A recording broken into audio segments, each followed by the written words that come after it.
ಜೀವನದ ಮೊದಲು ಏನಿತ್ತು, ಸಾವಿನ ನಂತರ ಏನಾಗುತ್ತದೆ ಎಂಬ ಪ್ರಶ್ನೆಗಳು ಮಾನವ ಕುಲವನ್ನು ಸಾವಿರಾರು ವರ್ಷಗಳಿಂದ ಚಿಂತನೆಗೆ ಒಳಪಡಿಸಿವೆ.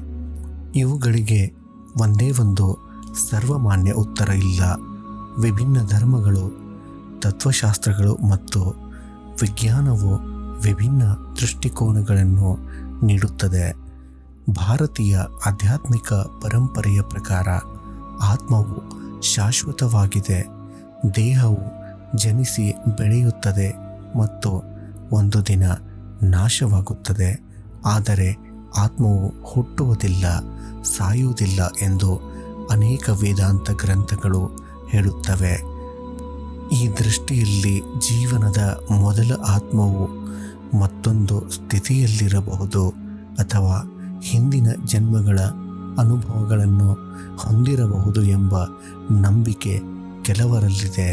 ಸಾವಿನ ನಂತರವೂ ಆತ್ಮವು ತನ್ನ ಕರ್ಮಗಳಿಗೆ ಅನುಗುಣವಾಗಿ ಮುಂದಿನ ಪಯಣವನ್ನು ಮುಂದುವರಿಸುತ್ತದೆ ಎಂದು ಅನೇಕ ಭಾರತೀಯ ಧಾರ್ಮಿಕ ಸಂಪ್ರದಾಯಗಳು ವಿವರಿಸುತ್ತವೆ. ಕೆಲವು ತತ್ವಶಾಸ್ತ್ರಗಳು ಜನನ ಮತ್ತು ಮರಣವನ್ನು ಪ್ರಕೃತಿಯ ನಿರಂತರ ಚಕ್ರವೆಂದು ನೋಡುತ್ತವೆ. ಅವುಗಳ ಪ್ರಕಾರ ಮನುಷ್ಯನ ಪ್ರತಿಯೊಂದು ಕಾರ್ಯ, ಆಲೋಚನೆ ಮತ್ತು ನಡೆನುಡಿಗಳು ಅವನ ಜೀವನಕ್ಕೆ ಅರ್ಥವನ್ನು ನೀಡುತ್ತವೆ. ಆದ್ದರಿಂದ ಮುಖ್ಯವಾದುದು ಜೀವನದ ಮೊದಲು ಅಥವಾ ನಂತರದ ಸ್ಥಿತಿಯನ್ನು ತಿಳಿಯುವುದಕ್ಕಿಂತ ಈಗಿನ ಜೀವನವನ್ನು ಸಾರ್ಥಕವಾಗಿ ನಡೆಸುವುದಾಗಿದೆ. ವೈಜ್ಞಾನಿಕ ದೃಷ್ಟಿಕೋನದಲ್ಲಿ ಜೀವನವು ಜೀವಶಾಸ್ತ್ರೀಯ ಪ್ರಕ್ರಿಯೆಗಳ ಫಲವಾಗಿದೆ.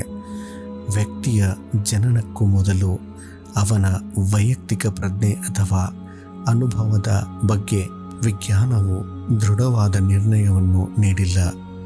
ಅದೇ ರೀತಿ ಮರಣದ ನಂತರ ಪ್ರಜ್ಞೆ ಮುಂದುವರಿಯುತ್ತದೆ ಎಂಬ ಪ್ರಶ್ನೆಗೆ ಸಹ ಸ್ಪಷ್ಟ ವೈಜ್ಞಾನಿಕ ಉತ್ತರ ಇನ್ನೂ ಲಭ್ಯವಿಲ್ಲ. ಈ ವಿಷಯದ ಕುರಿತು ಸಂಶೋಧನೆಗಳು ನಡೆಯುತ್ತಿದೆಯಾದರೂ ಯಾವುದೇ ಒಂದೇ ಒಂದು ಅಭಿಪ್ರಾಯವನ್ನು ವಿಜ್ಞಾನವು ಅಂತಿಮ ಸತ್ಯವೆಂದು ಘೋಷಿಸಿಲ್ಲ. ಆದ್ದರಿಂದ ಜೀವನದ ಮೊದಲು ಮತ್ತು ಸಾವಿನ ನಂತರ ಏನಿರುತ್ತದೆ ಎಂಬುದು ನಂಬಿಕೆ, ತತ್ವ ಮತ್ತು ವೈಜ್ಞಾನಿಕ ಅಧ್ಯಯನಗಳ ಸಂಗಮವಾಗಿರುವ ವಿಷಯವಾಗಿದೆ.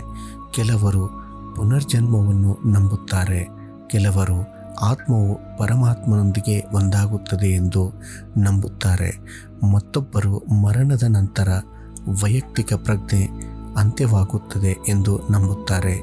ಇವುಗಳಲ್ಲಿ ಯಾವುದನ್ನು ಎಲ್ಲರೂ ಒಪ್ಪಿಕೊಂಡಿರುವ ಅಂತಿಮ ಸತ್ಯವೆಂದು ಹೇಳಲು ಸಾಧ್ಯವಿಲ್ಲ.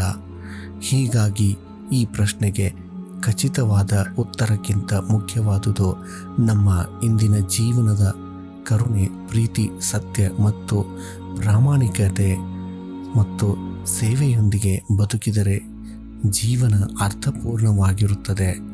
ಜೀವನದ ಮೊದಲು ಮತ್ತು ಸಾವಿನ ನಂತರದ ರಹಸ್ಯಗಳು ಏನೇ ಆಗಿರಲಿ, ನಾವು ಈಗ ಬದುಕುತ್ತಿರುವ ಕ್ಷಣವನ್ನು ಉತ್ತಮವಾಗಿ ಬಳಸುವುದು ಮಾನವನ ಅತ್ಯಂತ ದೊಡ್ಡ ಕರ್ತವ್ಯವಾಗಿದೆ.